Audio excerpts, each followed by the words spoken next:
아까 이제 그 접견 문제 이제 두 분 다 얘기를 해주셨는데 그 권영세 그다음에 이제 그 권성동 지도부 포함해가지고 나경원 의원이 갔고 전 나경원 의원이 이제 만나고 와서 이제 기자들한테 백브리핑 했잖아요. 거기 나온 얘기 중에서 야 진짜 너무하다고 느꼈던 거는 헌재의 편향적인 부분 그런 그 편향적 행태에 대한 우려에 대해서도 이야기를 나눴다는 건데 이 주체가 그 나경원 의원뿐만이 아니고 국민의힘 지도부가 있는 거 아니겠습니까? 나경원 의원 판사. 네. 권영세 권성동 검사. 들어가 있는 윤석열 검사. 네, 그렇죠. 예. 아, 나 진짜 법조인인 게 좀 부끄러워 죽겠어. 뭐 이렇게 너무 아무 법에 대해서 정말 관심도 없고 잘 모르신다기보다 그냥 아주 일반적인 수준의 그냥 초등학교 사회 과목 정도의 수준을 가신 분이라면 그게 얼마나 헛소리인지 다 아실 거예요. 근데 아까도 잠깐 얘기가 나온 네. 것처럼 이 사람들이 하는 행태가 저는 되게 얄밉고 아니 무슨 인간적인 도리로 사람을 만나러 갔다라고 하는데 그리고 친구 사이에 있는데 어떡하냐라고 얘기를 했는데 그러면 12월 3일 이후 다친 국민들의 몸과 마음의 상처는 어떻게 해야 되는 거예요? 두 달째 지금 나라는 경제는 완전히 곤두박질을 치고 있고 저 설 연휴에 기업하는 쪽에 있는 뭐 대기업 쪽에 있는 친구들을 만났는데 밖에 나와서 협상을 하려면 뭘 하나 하려고 해도 협상이 안 된다는 거예요. 아, 나라라는 백그라운드가 없기 때문에. 없잖아요. 네. 니네 나라의 대표가 누군데 지금 네가 누구를 믿고 이런 얘기를 하는데 이러다가 자기네들 수출한 거 저 나중에 대금 환수도 못하는 거 아닌지를 걱정하고 있어요. 굴지의 대기업입니다. 대기업에 있는 간부가 한 얘기인 거예요. 그거 그리고 뭐 자영업 이런 부분들은 더 말할 것도 없잖아요. 그 국민들이 그렇게 상처를 받고 있는데 자기들은 친구였다고 인간적인 도리를 얘기하고 있어요. 사적인 관계로 정말로 얘기를 했으면 배지 떼고 나 좋다 부끄럽지만 친구니까 배지 네. 떼고 원내대표고 비상대책위원회 다 버리고 가겠다. 그러면 모르겠어요. 지도부 다 같이 가놓고 우연히 갔다고 접견 신청했는데 접견이 겹쳐서 같이 들어갔다고 원래 직접 접견 신청 다 하나 마무리된 다음에 다 추가로 하면 네. 안 받아줘요. 하루에 한 번 할 수 있는 거죠. 네, 하루에 한 번 하는 네. 거야. 그럼 그거 지금 특혜 받았다는 얘기야 뭐야? 그것도 판사 출신이라는 사람이 거기다가 판사 출신이라는 사람이 법관들에 대해서 정치적 편향성을 얘기를 해요. 그러니까 그래요. 이유는 알겠어요. 뭐 얘기 나온 것처럼 극단적인 사고방식을 가지고 지금 날뛰고 있는 사람들을 향해서 저 사람들을 확실히 끌어안고 가야겠다라고 생각을 해서 하는 것 같아요. 근데 저는 그래서 다행이라고 봐요. 뭐냐면 보수 진보를 떠나서 국민 전체를 놓고 봤었을 때 대한민국은 항상 올바른 선택을 합니다. 물론 실수할 수도 있죠. 근데 이렇게 선명한 사안에 대해서 실수하지는 않아요. 네. 보여줄 거 다 보여줬고 끝장을 다 보여주는데 그래도 그거를 옹호하고 감싸고 그리고 목소리 큰 사람들이니까 우리 이 사람들 데려갈 거야. 네. 하지만 보수 당신들은 이 사람들을 우리가 지지해도 끝까지 같이 가줄 거지 라고 하는 순간 얼마나 많은 국민들이 거기에 배신감을 느낄까요? 아니 그러니까 재판관들 성향 얘기하는데 톡 까놓고 얘기해가지고 네. 나경원 의원 남편도 판사잖아요. 그렇죠. 최근에 인사 나와서 어디 법원장에 가셨던데 네. 그 관할 법원에서 나 진보 성향이라서 재판 못 받겠다. 이러면 어떻게 봐줄 겁니까? 네. 말이 안 되지 않습니까? 이게 상황 자체가. 네. 그러니까요. 아니 이게 이런 논리로 따지면 사실 검찰에는 윤석열을 수사할 수 있는 검사는 아무도 없습니다. 다 이해관계인이고 다 그렇죠? 이해관계인이잖아요. 예. 사실 근무 전에도 같이 네. 했다는 거고. 예. 민주당에서 꼬투리 잡으려면 누구든 잡을 수 있지 않을까요? 네. 네. 아니 그러니까 너무 황당하니까 당내에서도 지도부 중에 김재섭 조직부총장이 오늘 쓴소리 하게 된 거 아닙니까 이전 주행님. 네. 그렇죠. 그러니까 김재섭 의원은 그러니까 친윤들이 도대체 무슨 역할을 한 거냐. 그렇지. 근데, 저는 사실 이 일련의 쭉 과정 중에 제가 개인적으로 조금 그 눈여겨보는 장면이 딱 하나 있는데 이게 이제 일반 정치 고관여층이 아닌 분들은 이걸 스쳐서 봤을 거예요. 네. 오늘 가신 분이 잘 보세요. 접견 간의 권영세, 권성동, 나경원입니다. 네. 지난번에 한남동 체포 과정 기억나십니까? 네. 기억나죠? 네. 그때 권영세, 권성동 갔나요? 안 갔죠. 안 갔죠. 네. 그럼 제가 질문. 왜 안 갔을까요? 생각해 보셨어요 혹시? 깊이 있게는 생각을 못 안 하죠. 해봤는데 이게 사람들이 잘 모르는데 네. 원래 이게 뭐냐면 지금 그러면 왜 한남동 체포할 때는 안 가고 네. 왜 접견할 때 갔을까? 어. 이 차이점을 잘 보셔야 돼요. 네. 나경원 의원은 둘 다 있었어요. 그렇네. 그 일관되네. 아니 그 네. 체포할 때도 있었어요. 앞에서 네, 들어놓진 네. 않았죠 물론. 네. 경찰 오니까 비켜줬어. 네. 근데 체포할 때는 그 눈발 날린 데 있었고 여기 있었는데 권영세, 권성동은 여긴 안 가고 여긴 갔거든. 이게 무슨 말이냐? 체포되는 걸 막지 못한다는 걸 알았기 때문일까요? 정확히 말하면 탄핵까지 찬성하는 거예요 지금. 어. 예, 이게 파면된다는 거 알고 있는 거예요. 알고 있으니까. 그러니까 정치적인 지향과 인간적 도리 분리해서 얘기하는 거다. 그렇죠. 네. 아까 제가 말했잖아요. 먹튀. 네. 윤석열이 내 친구 윤석열이 중요한 게 아니라 네가 가진 표가 필요한 거야. 그래서 만약에 체포될 때 갔잖아요. 저는 진정성은 사람은 원래 어려울 때 친구가 진짜 친구 아닙니까? 네. 윤석열이 지금 필요하겠어요? 체포될 때 필요하겠어요? 체포될 때 필요합니다. 네. 근데 왜 체포될 때 가잖아요. 현행범은 바로 체포돼요. 의원들도 체포된다니까요. 그렇지, 영장이 방해하면, 나왔잖아요. 네. 네, 내란 이게 내지는 내란 선동 같이 부안해동한 걸로 그 현장에 체포돼요. 네. 그런 위험이 있기 때문에 심지어 윤상현 의원조차도 비껴줬어 그날. 윤상현 의원이 경찰하고 싸웠단 말 들어봤어요? 못 들어봤죠. 네. 정작 카메라 있을 때 경찰은 전화는 했죠. 네. 그렇죠. 그러니까, 전화하고 그러니까 그런 코스프레는 겁나 잘하죠. 근데 카메라 들이대면 막 군방 될 거야 어쩔 거야 하는데 정작 정말 물리적 형사들이 딱 들어오면 아 여기 지나가십시오. 어디 있는지 몰라. 네. 네, 왜 충돌하지 않았을까요? 왜 체포된다는 걸 아니까. 그래서 저는 제가 내린 결론은 뭐냐면 이 양태만 봐도 지금 국민의힘 이 당 의원들 있죠. 솔직히 저는 저쪽 이제 동의하지도 않지만 진짜 나쁜 놈들입니다. 그러니까 제 말은 100번 양보해서 의리를 강조하려면 네. 체포 당일에 한남도 관저 앞에 들어 누워야 돼요. 그러면 제가 의리라도 있다고 생각하겠어요. 자, 근데 여기서 생기는 질문은 뭐냐면 그런 부산역 집회 지난주 토요일에 있었는데 거기 설명이 좀 돼야 되는데 거기 전학일 강사가 갔다는 건 여러분들 다 아실 거고 네. 세이브 코리아라는 개신교 단체가 주관한 행사였고 부산역에 상대적으로 많은 인파가 모였습니다. 주최 측 추산 13,000여 명이라고 그 5만여 명, 경찰 추산 13,000여 명이라고 하던데 네. 거기에 박수영 의원, 김미애 의원 갔거든요. 그리고 그분을 아까 얘기했던 두 명과 한 명을 분리해 설명을 했는데 그 두 분은 어떤 경위로 간 걸까요? 그 두 사람은 파면 여부를 떠나서 앞으로 자신들이 살 길은 오히려 그 아스팔트에 있다라고 생각을 하는 것 같아요. 왜냐면 박수영 의원 같은 경우에 발언이 수위를 너무 너무 충격적이었어, 솔직히. 예. 6.25를 얘기를 해요. 네. 저는 이전에 이제 계엄 사태 이전에 그 광화문 집회를 가끔 저분들이 도대체 저 양반들이 무슨 얘기를 하는지 궁금해가지고 가보고 그랬었거든요. 거기서 나오는 얘기 중에 너무 어처구니 없게도 막 소련제 탱크가 밀고 넘을 것이다 막 이런 얘기를 해요. 네.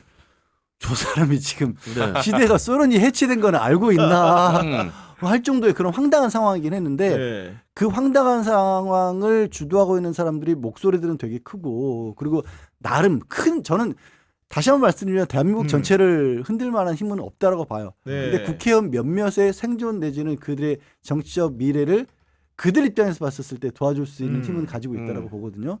거기에 붙은 게 아닌가 싶어요. 거기에 붙은 예, 거다. 거기에 붙은 거. 그리고 아까 이제 한마디 첨언하자면 우리 기자님 좀 전에 말씀하신 거 있잖아요. 권영세, 권성동 두 사람에 대해서 이 부분은 꼭 따로 떼서 아스팔트 집회 계신 분들께 좀 틀어줬으면 좋겠어요. 아니 아닌 게 아니라 실제로 이 탄핵 반대 집회 영상물을 보신 적 있는지 모르겠는데 네. 거기에 이제 그 배신자 명단이 나오는데 네. 권영세, 권성동 들어갑니다. 들어가죠. 거기에 지금 이미 기자님 얘기하신 거를 네. 자 이런 사람이었습니다라고 네. 보여주세요. 네. 정확하게 알아요. 그래서 제가 오늘 이거 하나 갖고 왔는데 제가 그 극우 집회 언더커버 다니고 있거든요. 네, 제가 실제 갔어요. 네, 갔다 실제 오셨어요? 이제 예. 기자 딴 그만할 데 것 별로 같아 보니까. 네. 어. 제가 네. 맞아 죽을 뻔했습니다. 어. 네, 거기서 CBS 명함도 못 내밀어. 네. 네, 좌빨았다. 그리고 아니 잠깐만 표본실래 명분 실종 뭡니까 이거? 이게 예. 명분이 탄핵할 명분이 없다. 네, 이게 극우 집회. 네. 내일도 이제 5차 변론 있거든요. 제가 할 겁니다. 네. 할 건데 마스크 쓰고 가야 돼. 패딩 입고. 네, 코트 입으면 맞아 죽어요. 코트 입으면 좌빨이라고 하더라고. 아, 코트 입으면 왜 자빠야? 네, 왜냐면 복장이 거기는 춥기 때문에 다 패딩이에요. 아. 근데 코트 입으면 튀더라고 제가. 그렇구나. 코트 한번 예. 입고 갔더니 야 계속 누가 물어봐요 어디서 왔냐고. 네. 네, 그래서 아 내가 지금 복장 불량이구나. 네. 네, 나름 드레스 코드가 그 있어. 뒷면은 뭐라고 써 있는 아 겁니까? 이거 이제 헌법대로 탄핵 무효. 네, 아. 헌법대로면 탄핵 가결이죠. 네. 요거랑 제가 요거 성조기. 네. 네, 제 가방에 늘 들고 다닙니다. 요거를 가방에서 언제든지 꺼내야 아, 돼. 당연하죠. 나 네. 이런 사람이야. 저의 네. 방검복이에요 이게. 아. 저의 방검복. 네. 네. 요거를 이게 가방에 X자로 꽂아드려야 돼. X자로. 여러분 예. 눈치 없이 이렇게 꽂잖아요. 의심합니다 좌빨이라고. 왜 그런 거예요 그거는? 아 이상한 여기 드레스 코드 다 X자예요. 아, 그래요? 네, 알 수 없고 X자로 뒤에 가방에 꽂고 네. 제가 그래서 이걸 오늘 갖고 온 게 아니라 제 네. 가방에 늘 갖고 다녀요. 아. 제가 뭐 경향 TV 올라오고 챙긴 게 아닙니다. 네. 제 방검복이라서 늘 갖고 다녀요. 아니 근데 아, 그 요거 쇼츠 만들어가지고 그거 쪽에 알려지면 난리 나겠는데. 바로 검거 되겠는데. 네, 검거될 수. 근데 죄송한데 제가 듣보잡이라서 못 알아보더라고 아직은. 아니 근데 괜찮습니다. 박수영 의원 발언 정말로 문제시된다고 하셨는데 혹시 못 보시고 모르는 분들 계실까 봐서 좀 설명을 좀 해드리겠습니다. 본인이 그러니까 지난 15일 체포된 날에 관저에 가서 윤석열을 만났다는 겁니다. 만났다고. 그 얘기에서 어떤 얘기를 했는지 전해준 건데 박수영 의원은 왈 대통령님께 여쭈었다. 빨리 돌아오셔서 우리도 저 무도한 종북 좌파 세력들 좀 처단 좀 하십시다라고 했다는 겁니다. 그랬더니 대통령님께서 말씀하셨는데 제가 울컥했다는 겁니다. 뭐라고 말했냐? 저는 들어가지만 남아있는 여러분이 대한민국과 자유민주주의를 지켜달라 이렇게 말했다는 거. 여기에 대한 해석. 여기 남아있는 여러분이라는 말은 대통령께서 마치 순교자처럼 돌아오시지 않으려고 마음 먹고 계시다는 느낌을 제가 받았다. 네. 오늘 우리 부산 시민들 열기를 보니까 대통령께서 돌아오실 것 같다. 음. 야, 진짜 충격적이지 않습니까, 이 얘기가? 예. 참 6.25를 여기에 가져다 네. 된다라는 그리고 얼마만큼이나 그 참 대한민국의 70년 역사에서 사실 이 종북 좌파 이런 표현들 때문에 네. 얼마나 많은 사람들이 고초를 치렀고 얼마나 많은 나라가 쪼개졌어요. 사실 그 긴 시간 동안에 솔직히 뭐 우리가 그 표현상으로는 뭐 좌파 우파 얘기를 하지만 대한민국에 진짜 좌파가 있어요. 제가 봤을 때 다 죽어 없어졌어요. 다 약간 그런 쪽에 좀 가까운 진보적 입장을 네. 표현했던 그런 분들은 네. 뭐 사회주의 이런 얘기만 꺼냈다가 다 공산당으로 몰려가지고 사실 사회주의도 아닌 사람들조차도 정치적 유불리에 따라서 그런 식으로 몰아서 죽였던 역사가 80년대까지도 90년대까지도 있었잖아요. 근데 그 아픈 역사를 이런 식으로 이용하라는 거예요. 또 끄집어내가지고 그때도 우리가 잘했다는 일이고 지금도 우리가 아니면 북한에서 지금 다 넘어갈 것이다 이런 얘기를 하고 있고 거기서 더 나가서 요즘에 이제 한 가지 발전한 게 있죠. 자기들의 생각에도 북한하고 비교하는 건 아무래도 좀 처진단 말이에요. 네. 우리 국민들이 북한 시장 너무 잘하는데 누가 이제 북한에 약하겠어요. 그러니까 끌어들인 게 제가 보기엔 이제 중국이거든요. 맞아요. 중국은 힘이 세니까 중국과 북한이 힘을 잡고 손을 잡고 네. 우리는 이제 손가락이 해킹 얘기도 중국 얘기가 그래서 나오는 아니, 거고. 그러니까요. 네. 그래서 탄핵 그 관련된 저 무역 집회가 보면 CCCP 맞아요. 아웃이라고 그거 중국 있어요. 공산당 나가라는 이런 게 빠지지 않고 나오거든요. 네. 근데 이런 어처구니 없는 게 이 박수영 의원이 논리를 아까 순교자 같은 표현을 주셨잖아요. 거기도 이제 개신교를 표방한 집단, 저는 개신교라고 보지 않습니다. 네. 개신교를 표방한 집단, 개신교 거의- 참칭 개신교. 그렇죠. 거의 믿음이라는 그런 걸 빌려서 논리라든가 사실이라든가 이런 것들을 다 배제시켜 버리는 화법들을 구사합니다. 그러니까 뭐냐면 뭔가 근거를 대고 이러저러한 일이 있었기 때문에 내지는 실제로 예를 들어서 민주당에 누가 어떤 활동을 했기 때문에 이 사람과 이 사람이 연결이 돼서 뭐 좌파라든가 이런 네. 게 아니라 음. 그냥 저 사람들은 좌파다. 음. 부정선거가 있었다. 물론 뭐 음. 이상한 소리를 하긴 하지만 그래서 그런 식으로 몰고 가니까 거기 모인 대중들은요. 거기 모인 사람들은 이유를 알지 못해요. 물어보면 뭐라 그러냐면 유튜브에 나와 있어요. 그래요. 심지어 최근에 논란을 많이 일으키고 있는 전한길 이 사람조차도 헌법재판관을 제가 잘 찾아보니까 그 편향성 때문에 눈물을 흘렸습니다. 네. 뭘 보고 그랬는데요? 라고 말을 안 해요. 네. 유튜브 보세요. 이렇게. 네, 이렇게 얘기를 해요. 그냥 그 사람들의 그 맞아요. 지금의 행태는 뭐냐면요. 그냥 종교를 설파하듯이 하는 거예요. 음. 그렇잖아. 우리가 신이 있는지 없는지를 우리가 논리적으로 따지면 그렇죠. 답이 나와요? 네. 믿으세요. 믿어요 무조건 믿으세요. 이거예요. 음. 그 분위기를 만들어내니까 거기에 순교자까지 끌어들이는 거예요. 그래서 네. 정말 저 사실 교회 다니거든요. 쓰기 싫은 표현이지만 예수를 희생시킨 것처럼 윤석열이 희생하려 한다는 그러니까 말이 식의 안 되는 얘기를 비유 하는 아닙니까? 예. 거기에 빠져 있는 사람들 입장에서 눈물을 흘리는 거예요.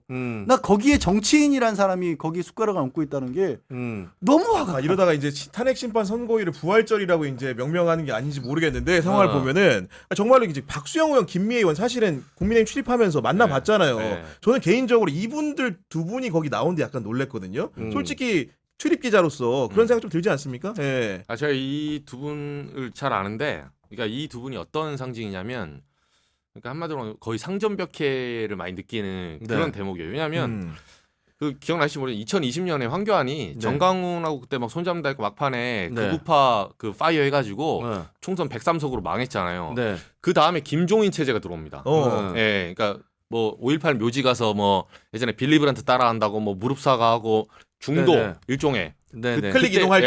예, 그때 예. 영입된 사람이 뭐 김재섭, 뭐 그 당시 천하람 합치잖아요. 그래서 이제 좌클릭하면서 김종인 체제에서 그 다음이 이준석 대표로 넘어가잖아요. 네. 약간 이렇게 윤석열 영입할까 말까 빌려올까 그래서 약간 너무 극우파 때문에 졌다고 해서 네. 국민의힘이 좌쪽으로 쫙 좌클릭할 때인데 이때 제가 기억나는데 초선들이 당선자 신분에서 서로 모여요. 네. 그러니까 당이 망했잖아요. 네. 극우파들 망하니까 이제 초선들이 모여서 으쌰으쌰 우리 김종인 체제에서 어떻게 해볼까 이렇게 할 때 첫 번째 강연을 맡았던 사람이 박수영입니다. 아 그러니까. 네. 그러니까 이때는 개혁의 선봉이었어요 나름대로. 그리고 이 사람이 서울부대 82학번인데 이 사람이 맨날 제가 인터뷰를 한번 해봤는데 입 발리게 하는 말이 예전에 여의도 연구원장 그 대한민국 선진화 책 썼던 박세일 교수. 박세일 네. 교수. 예. 박세일 교수 직계 제자예요. 그렇구나. 근데 예. 박세일 교수는 지금처럼 이런 부정선거론자 무슨 극우파 이런 사람이 아니에요. 네. 그 책 한 번 읽어봐도 알아요. 6.25 막 이런 거 갖고 무슨 좌우 나누고 그런 사람이 아닙니다. 네. 정말로 어떻게 보면 양심적인 보수를 하려다가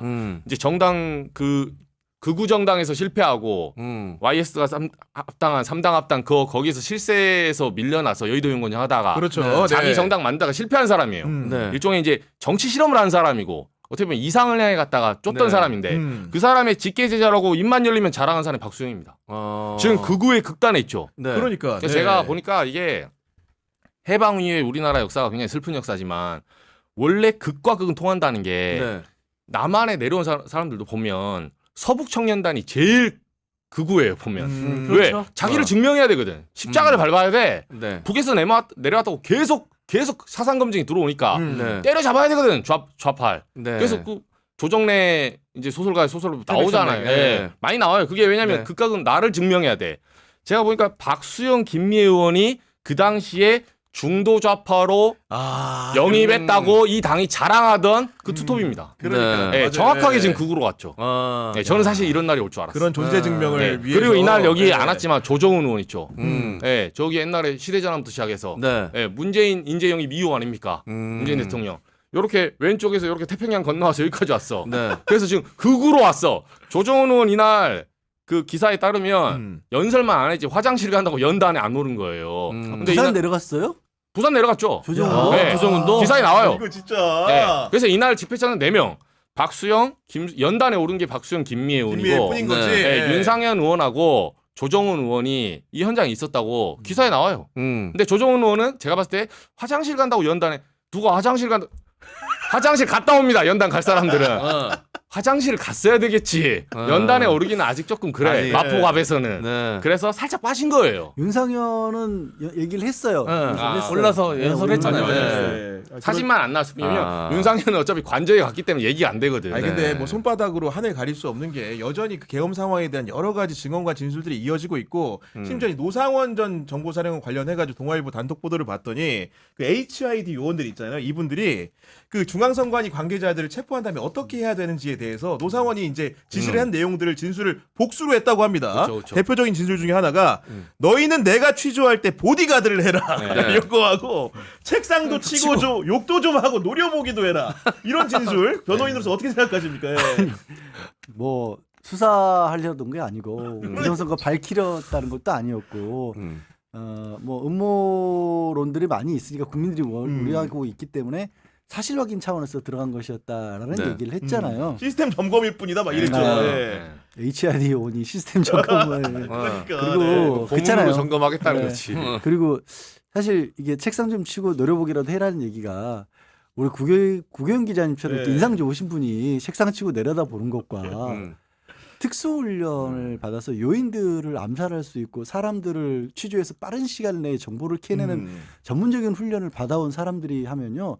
저도 예전에 그런 쪽에 있었던 분 한 분 아는데 그분은요.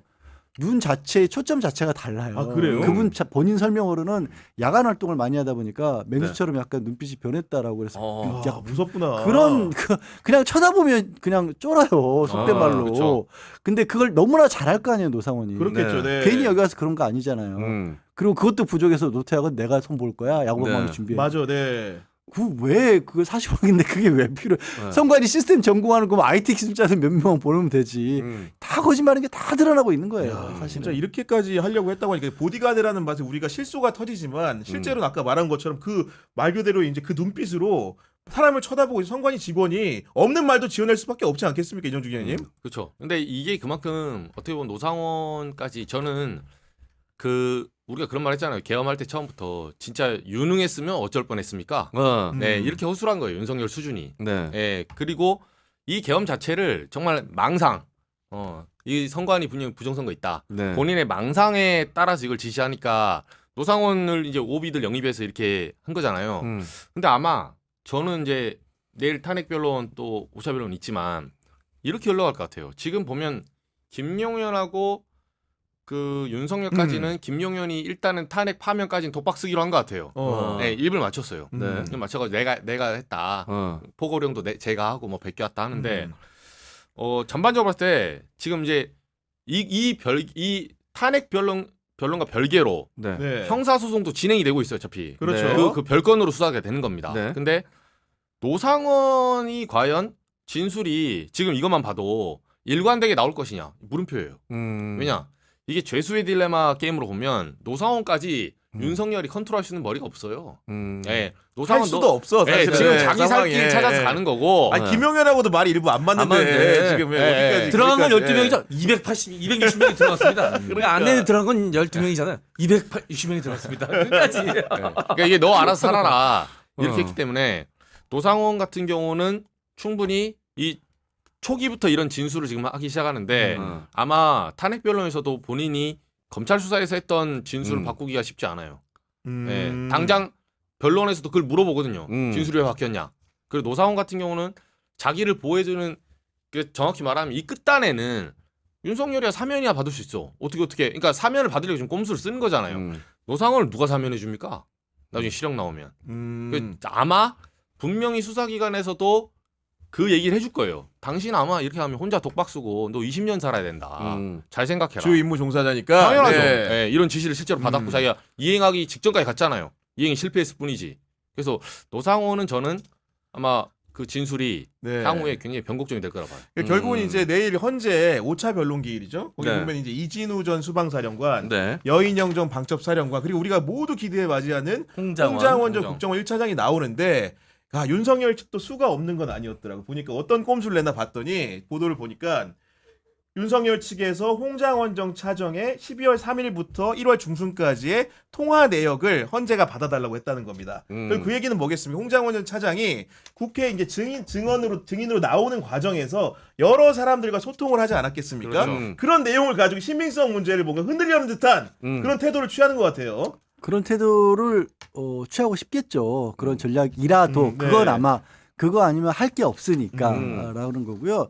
이게 불가능한 상황인 게 뭐냐면 다른 어떤 종류의 사건, 예를 들어서 부정부패나 비리 이런 거대한 어떤 몇 년 동안 이어졌던 사건이었는데 그게 어떤 작은 계기로 인해서 촉발이 되기 시작해서 뭐 예를 들어서 언론에서 탐사 보도를 한다든가 아니면 누구 하나가 사고를 쳐가지고 네. 조금씩 하다 보니까 윗선까지 있는 것 같다 의심을 받는 사건들 중에 위야무야 됐던 사건들이 꽤 있습니다. 네. 근데 그게 왜 그렇게 위야무야 되냐면 몇 년 동안 그런 일을 벌일 만큼 치밀한 조직을 가지고 다 버리다가 하나가 새기 시작하니까 야 어느 선 정도까지 자르자라고 내부에서 다 말을 맞추고 맞췄지만, 증거를 네. 없애고 그러고 나서 가장 결정적으로는 가장 순회에 있는 두 우두머리급들은 다 나는 모르는 바인데 여기를 다 끊어놓는 그런 작업들을 다 해놓고 그리고 더 나가서는 뭐 예를 들어서 예를 그런 겁니다. 검찰하고도 어느 정도 딜을 봐가지고 여기까지 할게 해놓고 들어가면 거기서 국민들이 보기에는 답답하게 그냥 막혀버리는 일들이 왕왕 있어요. 그런데 이거는요.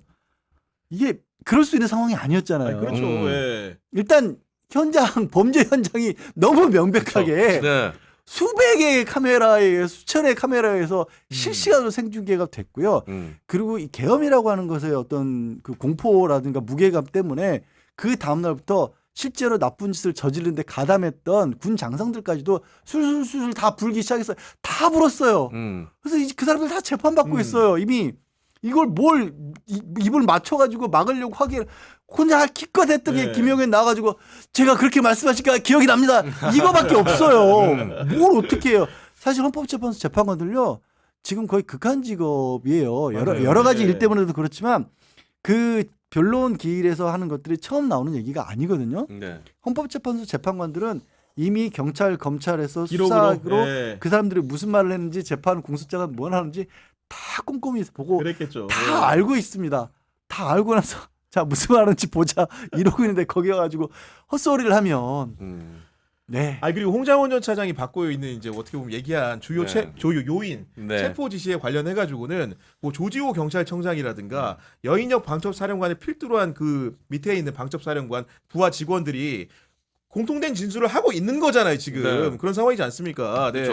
그러니까 처음에 이제 곽정근 전 특전사령관 진술을 가지고 이제 김병주 의원이 네. 자기 유튜브에서 이제 풀었잖아요. 네. 이제 그 요인이냐 의원이냐 이게 이제 이걸로 트집을 잡는 건데 음. 그 이제 그러니까 저 구급파 집회 가면 맨날 한 말이 이게 처음에 의원 뭐 요원이었는데 의원으로 말을 바꿔서 하지 않았냐. 근데 그 부분만 확대를 해서 예를 들면 실언에 칩시다. 근데 나머지 전체 퍼즐을 맞추잖아요. 네. 의원이에요 그냥. 네. 전체 퍼즐 맞추면. 근데 그 부분에 이게 말을 돌려서 결국은 요원이었는데 의원을 빼라 그랬다.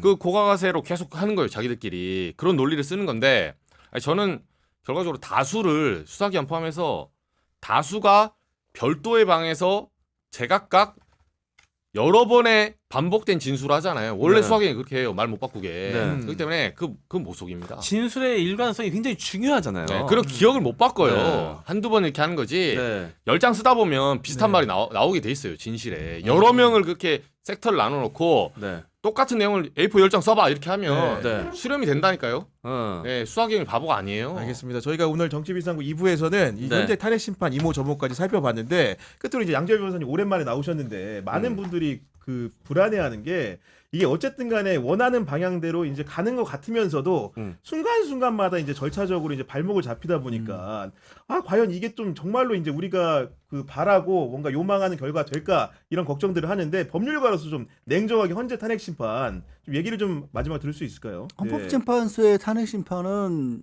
전혀 저는 다른 방향으로 가지 않을 겁니다. 네. 윤석열을 탄핵하는 데는 재판관들 사이에도 이견이 있을 수가 없고요. 저는 이것도 만장일치 결론이 날 것으로 보고요. 다만 답답한 부분은 아까 중간에 제가 말씀드린 것처럼 여전히 지금 대한민국의 주요 요직을 차지하고 있는 사람들, 특히 검찰은 다 윤석열의 사람들이었던 자들이에요. 그러니까 답답한 일들이 벌어지는 것뿐이고, 그래서 그들은 윤석열은 버리지만 자기들끼리는 어떻게든지 살아남으려고 할 것이고, 그리고 자기들에게 해가 되는 쪽의 결정이라든가 수사는 어떻게든지 방해하고 막으려고 할 거거든요. 그 과정에서 이제 답답함이 터져 나오는 건데, 그걸 뭐 윤석열을 날리는 것만으로 다 끝났다라고 보면 그들에게 넘어가는 거고요. 저는 뭐 조기 대선 과정이라든가 앞으로의 대한민국의 운영을 가는 과정에서 그런 잘못된 데 연루됐던 사람들만큼은 철저하게 찾아내서 적어도 대한민국의 공론의 장에서 형사처벌 받을 사람은 특히 형사처벌 받아야 되고 공론의 장에서 몰아내야 돼요. 이거는 처음에 말씀드린 것처럼 무슨 보수와 진보의 문제도 아니고 정치적 정쟁의 문제도 아닌 것이고, 대한민국 그래 윤석열이 잘 쓰는 말이죠. 반체제 세력이에요. 그런 사람들은 반국가 세력이고 네. 이거는 저는 그게 완성될 때까지 네. 많은 상식이 있는 국민들은 고통스럽더라도 끝까지 싸워야 되는 거죠.